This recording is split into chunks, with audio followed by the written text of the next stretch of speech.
Okay, I wanted to share with you guys a success story of a runner that I have been working with. This runner came to me with some hip pain, and once we cleared up the hip pain, then we started to work on his running form.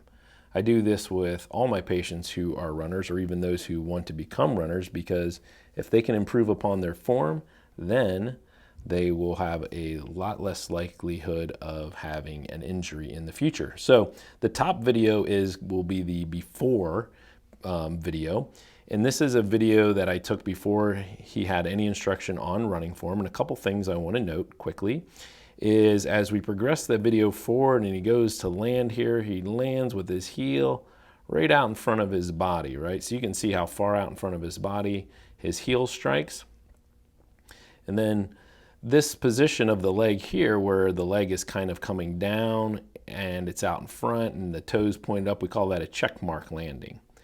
And essentially what you're doing is the force from the heel hitting the ground is being transferred up towards that knee, and that can create a lot of knee pain amongst some other issues having to do with running. So we wanted to correct that.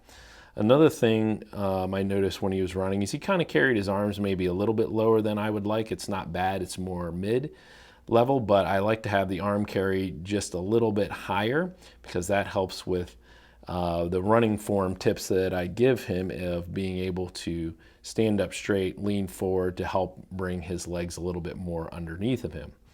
Now, if we look down below, same guy, same almost place, and we're running through the parking lot. And this is after about a month after giving him some instruction. He had been running and practicing his form. And what you'll see here is as we progress the video forward, look how nicely he lands with that foot right there. And look how much closer it is to being underneath of his body, right? It's not so far out in front. And what we're looking at there is a vertical shin and almost what we would call a shin angle that is even past vertical, which is good. And so that right there is amazing.